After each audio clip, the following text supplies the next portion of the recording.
एक बीचों बीच मस्जिद में जाकर पेशाब करना शुरू कर दिया। आया है, तुमने ये कहा है कि वो जादूगर है, तुमने कहा है कि वो काहिन है, तुमने कहा है कि वो बहुत बड़ा किस्सा गो इंसान है, तुमने कहा है कि जो उससे एक बार मिलता है वो बदतीन हो जाता है, तुमने मोहब्बत की शक्ल मुझे दूसरे अंदाज से पेश की है। लेकिन अल्लाह के रसूल के उस मंजर को देखो मेरे प्यारे साथियों कि मोहम्मद रसूलुल्लाह सल्लल्लाहु अलैहि वसल्लम की मस्जिद है, और कौन सी मस्जिद है? मस्जिद नबवी है। ओ मस्जिद जिसमें एक वक्त की नमाज पढ़ने का सवाब 1000 रकात के बराबर है। खाने काबा में, मक्का में 1 रकात का सवाब 1 लाख रकात के बराबर है, और मस्जिद नबवी में, मदीना में 1 रकात पढ़ने का सवाब 1000 रकात के बराबर है। एक हदीस 50,000 की भी आती है, लेकिन वो ज़ईफ और कमजोर है, और 1000 वाली हदीस ये सही है। तो 1 रकात का सवाब 1000 रकात के बराबर मिलता है मस्जिद नबवी में नमाज पढ़ने के लिए। उस मस्जिद में अल्लाह के नबी अपने चंद सहाबा के साथ बैठे हैं, चंद सहाबा के पास बैठे हैं और उनको समझा रहे हैं, नमाज सिखा रहे हैं, उनको दीन के कुछ उलूम उनको सिखला रहे हैं। इतने में एक देहाती, एक अराबी आता है, उसको बहुत तेज पेशाब लगा हुआ है। वो आता है, वो नहीं समझ पाया, दरवाजा खोला, इंटर हो गया। उसको नहीं मालूम कि मस्जिद, उस जमाने में मस्जिदें ऐसी नहीं होती थी जैसे आज हमारी आलीशान मस्जिद। मीनारा लगा दिया और मीनारे के ऊपर बत्ती चमक रही है, और दूर से ही पता चल जाता है कि ये मस्जिद है। उस जमाने में मस्जिदों का पता नहीं चलता था। एक घर की नुमा बना दी, दीवारें खड़ी कर दी और खजूर के पत्तों की छत डाल दी, पता ही नहीं चल रहा है कि घर है कि मस्जिद है। तो वो नहीं समझ पाया, आया मस्जिद नबवी के अंदर घुस गया, और आते ही उसकी एक बीचों बीच मस्जिद में जाकर पेशाब करना शुरू कर दिया। सहाबा उधर बैठे हैं, इसने इधर मुंह घुमाया और पेशाब करना शुरू कर दिया। सहाबा ने पीछे मुड़ के देखा कि एक देहाती मस्जिद में पेशाब कर रहा, उठने लगे उसको मारने के लिए। हर कोई, हमारे मस्जिद में कोई पेशाब करे तो हमारा भी गुस्से में हाल बुरा हो जाएगा। अल्लाह के नबी के सहाबा उठते हैं, डांटने लगते हैं, क्या कर रहा है? अल्लाह के नबी सहाबा को डांट रहे, नहीं नहीं, बैठो बैठो बैठो बैठो, और उसको कह रहे हैं कर लो। तो कर ही चुका था तो कैसे रोक लेते? पेशाब रुकता तो है नहीं। जब कोई करने बैठ जाए तो वो चाहे कितना रोकने की कोशिश करे, फिर वो रुकता नहीं है। अब अगर उसको उसी हालत में भगाया जाता, वो भागता जरूर, लेकिन वो थोड़ा इधर गिरता, थोड़ा उधर गिरता, थोड़ा उधर गिरता। अभी तो मस्जिद का एक हिस्सा नापाक हो रहा था, अब अगर उसको उसी हाल में भगाते तो पता नहीं कितने हिस्से मस्जिद के नापाक करता वो। तो आपने कहा ना, ना, ना कर रहा, कर लेने दो। साहबा, नबी का फरमान हो, साहबा रुक गए। और अल्लाह के नबी को देख रहे हैं, मस्जिद में पेशाब हो रहा और आप कह रहे हैं कर लेने दो। आपने कहा इधर आओ। जब वो पेशाब कर चुका तो आपने कहा इधर आओ। हम लोग बहुत जल्दी फतवा दे देंगे, नापाक आदमी मस्जिद में जा सकता है कि नहीं जा सकता है।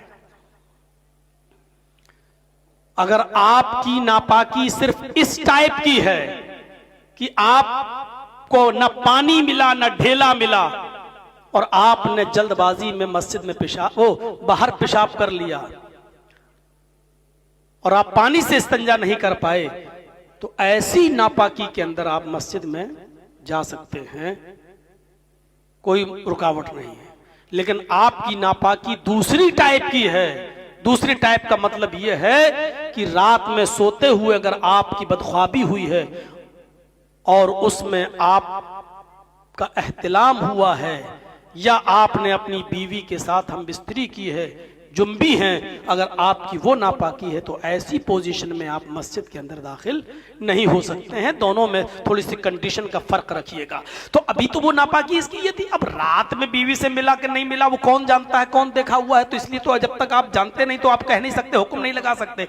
तो आपने देखा इसने मस्जिद में पेशाब किया, आपने जब पेशाब कर लिया, साहबा दौड़े, आपने उनको रोक दिया। जब वो पेशाब कर चुका तो आपने उसको बुलाया कि इधर आओ। वो नबी के पास आया और बैठ गया, और आकर बैठा तो अल्लाह के नबी ने उसी की आंखों के सामने एक सहाबी से कहा, उठो वो उठे, कहा क्या हुआ? कि पानी भर कर लाओ। वो पानी का एक डोल है इतना बड़ा, कुएं से खींचा और भर कर लाए।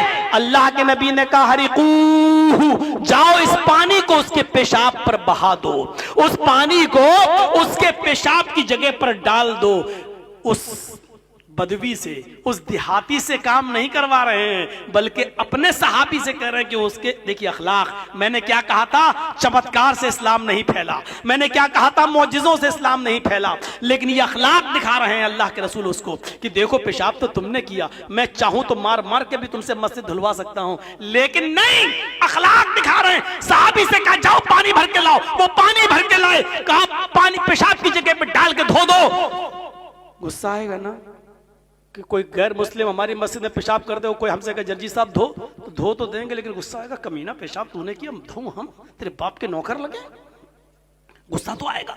लेकिन सहाबी को गुस्सा नहीं आ रहा, क्यों? क्योंकि मोहम्मद रसूलुल्लाह का हुक्म है। वो इसलिए पेशाब नहीं धो रहा है कि ये काफिर का है, बल्कि इसलिए उसके पेशाब पर पानी डाल रहा है क्योंकि हुक्म जनाब मोहम्मद रसूलुल्लाह का है। सहाबा की सोच ये थी, हमारी सोच ये कि इसका पेशाब मैं धोऊंगा, नहीं धोऊंगा।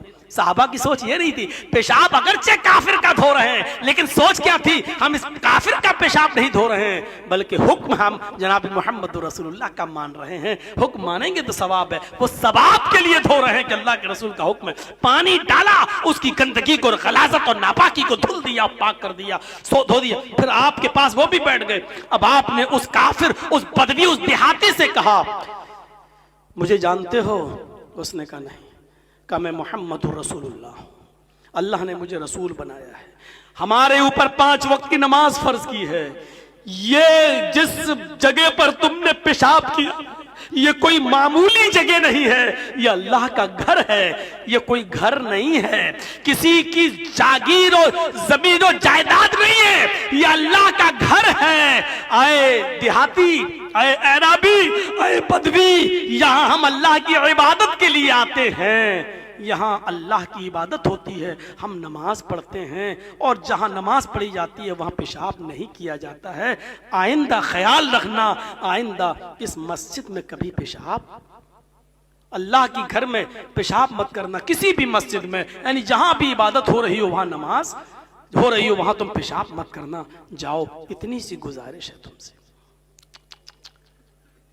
नबी की हुकूमत है, नबी जिम्मेदार हैं, सहाबा पूरा का पूरा कंट्रोल में है, मार सकते हैं उसको, बंधक बना सकते हैं, अरेस्ट कर सकते हैं, नाटका बंद कर सकते हैं, सब कुछ। लेकिन अल्लाह के रसूल ने क्या कहा? पेशाब भी सहाबी से धुलवाया, और उससे क्या कहा? मैं अल्लाह का रसूल हूं, मेरा नाम मोहम्मद है, मैं अब्दुल्लाह का बेटा हूं, अल्लाह ने रसूल बनाया, इसलिए मैं मोहम्मद इब्ने अब्दुल्लाह के साथ साथ मोहम्मदुर रसूलुल्लाह भी हूं। ये मस्जिद है, अल्लाह का घर है, यहाँ हमारे ऊपर 5 वक्त की नमाजें फर्ज की गई हैं, हम नमाज पढ़ते हैं, यहां अल्लाह की इबादत होती है, और अल्लाह की इबादत जहां होती है वहां पेशाब नहीं किया जाता। आइंदा ख्याल रखना। जाओ, अगर जगह भूल गए हो तो बताओ, हम तुम्हारे साथ किसी सहाबी को कर दें, वो तुम्हें तुम्हारे घर तक पहुंचा देगा। कहा नहीं, घर जानता हूं, रास्ता मालूम है।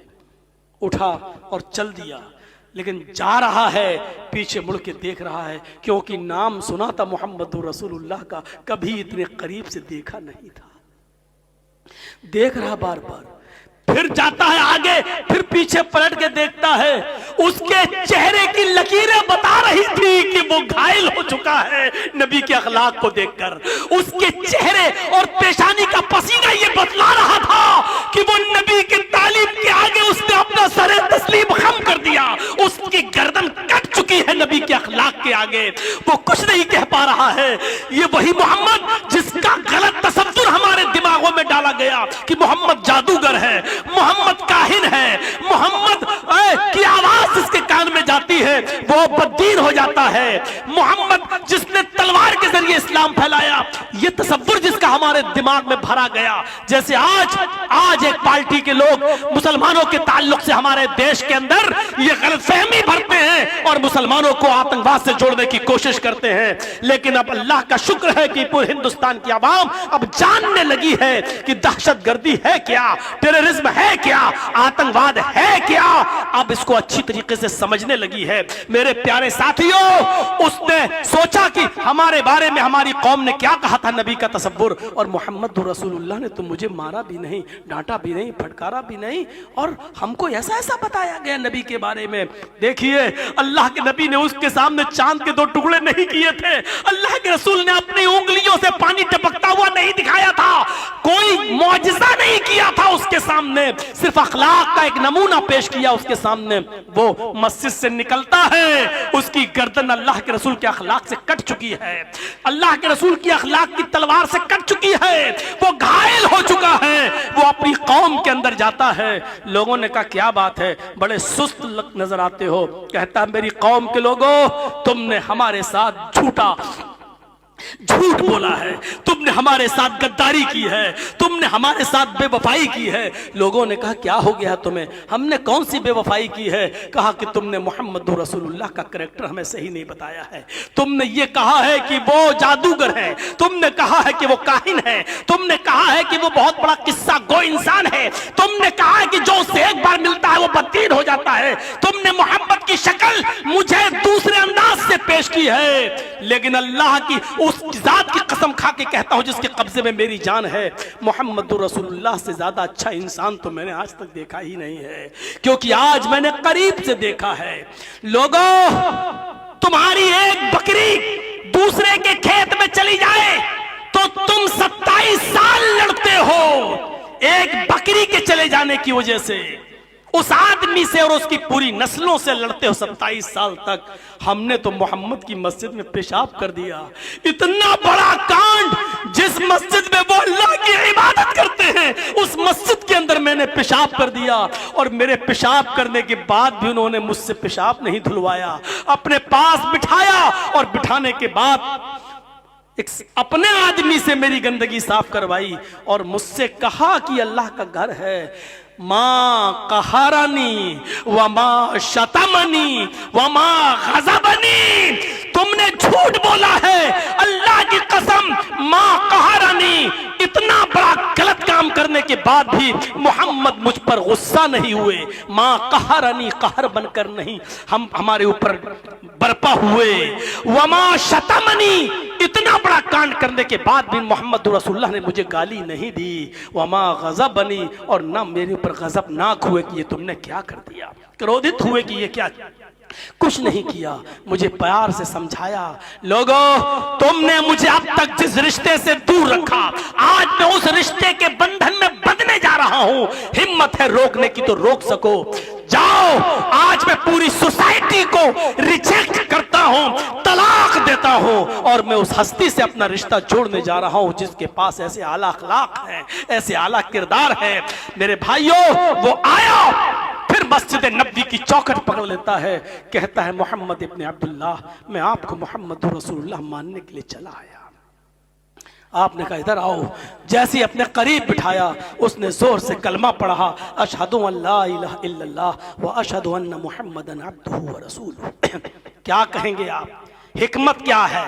मस्जिद में पेशाब करने आया, आप चाहते तो उसको उसी वक्त भगा सकते थे, पेशाब करने के बाद सजा दे सकते थे, जुर्माना लगा सकते थे, उसके रिश्तेदारों को बुलाकर तलब कर सकते थे, अरेस्ट कर सकते थे, मस्जिद उससे धुलवाई जा सकती थी, लेकिन इसके बाद फिर वो नबी के करीब नहीं आता। लेकिन आपने उसके साथ जो अखलाक का बर्ताव उसके सामने पेश किया, जो कैरेक्टर उसके सामने रखा, जो कलेजा निकाल कर आपने अखलाक का उसके सामने पेश कर दिया, उससे वो ऐसा घायल हुआ कि फिर वो इस्लाम लाए बिना नहीं रुक सका और इस्लाम लाने पर मजबूर हो जाता है। तो मेरे प्यारे साथियों, ये हिकमत, ये दूरंदेशी हमें हमारे पास होनी चाहिए। आज हम दूसरों को मिठाई उनके हाथों में दे देते हैं कि तुमने जो चाहा लो हमने पूरा कर दिया। मेरे भाइयों, इस चीज से हमें बचना चाहिए। बहुत जरूरत है हिकमत अमली को अपनाने की, बहुत जरूरत है हमें दूरंदेशी को अपनाने की, बहुत जरूरत है अक्लमंदी से काम लेने की, वरना हर शाख पे उल्लू बैठा है।